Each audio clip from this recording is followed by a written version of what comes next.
Justice is supposed to be blind, not clumsy, yet some days it behaves like it's running a marathon in untied shoes. Courtrooms promise truth, but they often hand trophies to confidence instead of accuracy. Eyewitnesses swear they're absolutely certain, right up until memory quietly changes its mind. Confessions look solid and official, especially before anyone asks how they were obtained. Procedure gets celebrated as progress, even when it trips over common sense. And the innocent learn the hardest lesson of all. The system rarely apologizes, it just updates the paperwork. When the system gets it wrong, it gets it loudly.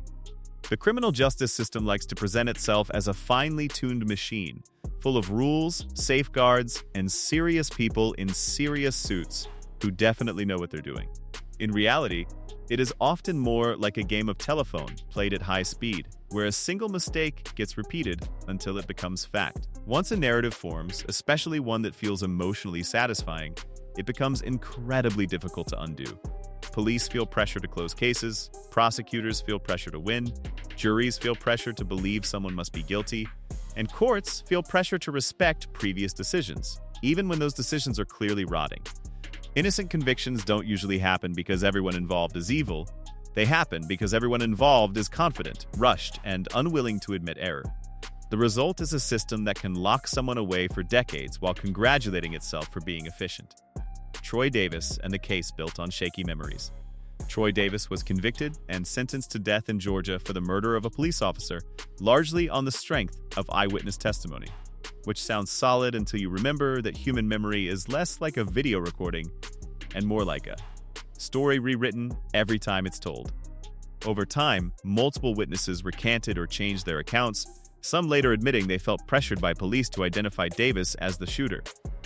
No physical evidence tied him to the crime, no murder weapon was conclusively produced, and forensic proof was notably absent. Yet these gaps were treated as footnotes rather than fatal flaws. As doubts grew louder, the case attracted global attention, with protests, petitions, and even former prosecutors questioning the conviction. High-profile figures, legal scholars, and human rights organizations raised alarms about executing a man surrounded by uncertainty. Still, the courts repeatedly refused to meaningfully re-examine the evidence, hiding behind procedural barriers instead of addressing the core facts. Each appeal focused more on timing and paperwork than truth.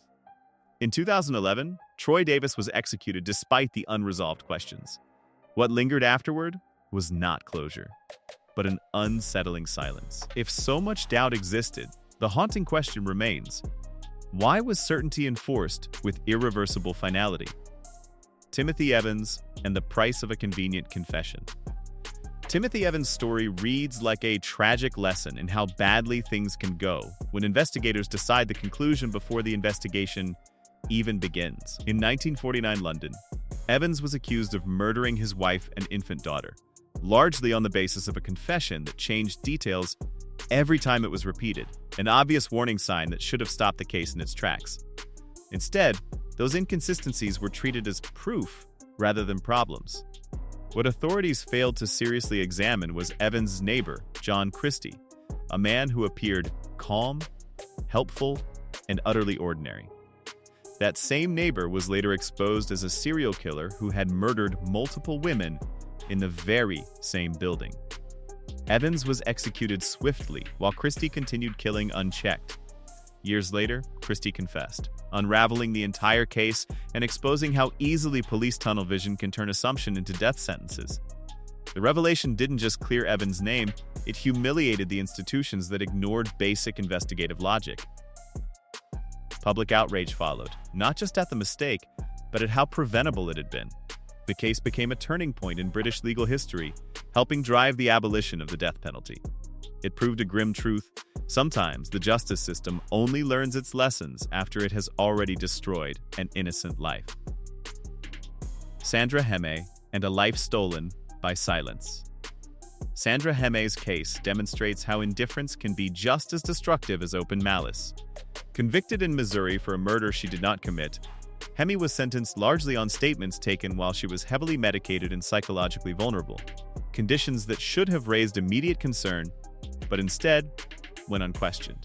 Her words were treated as reliable simply because they existed on paper.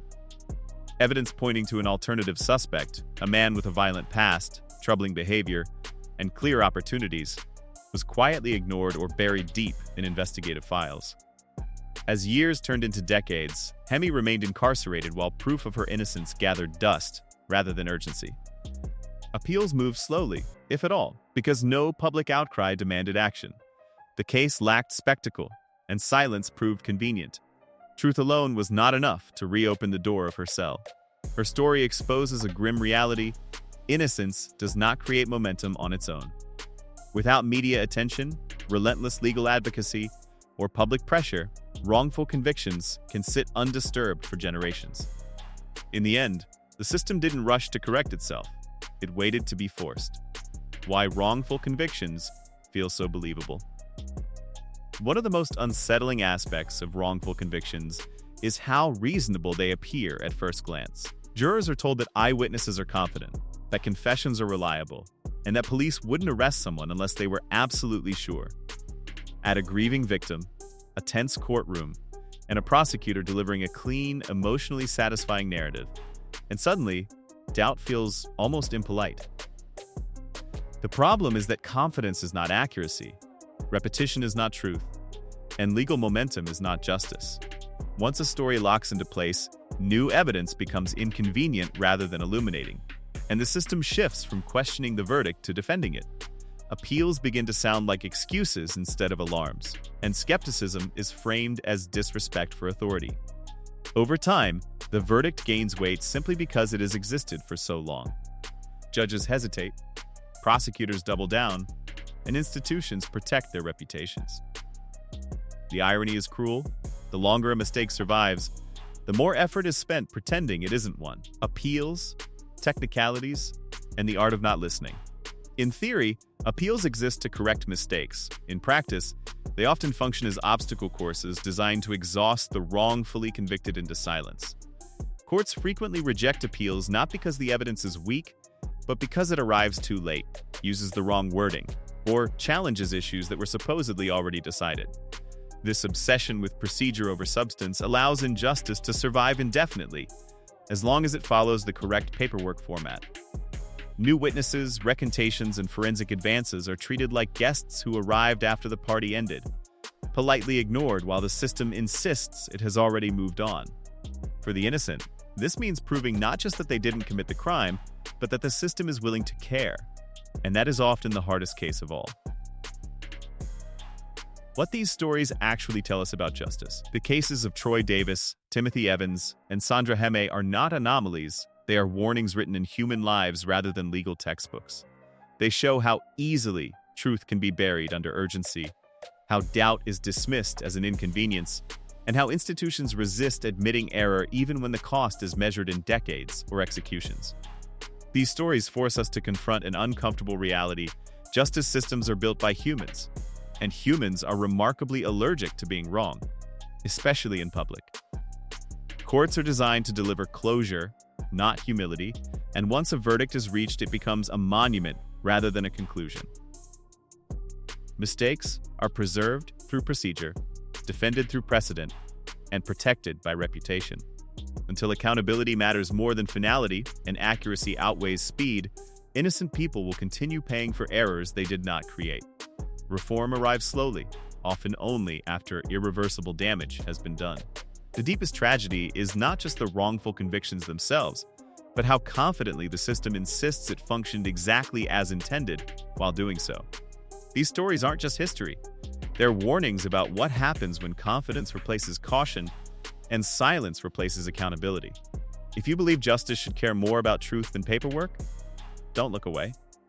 And if you want more stories that question power, expose mistakes, and make you think twice, like and subscribe.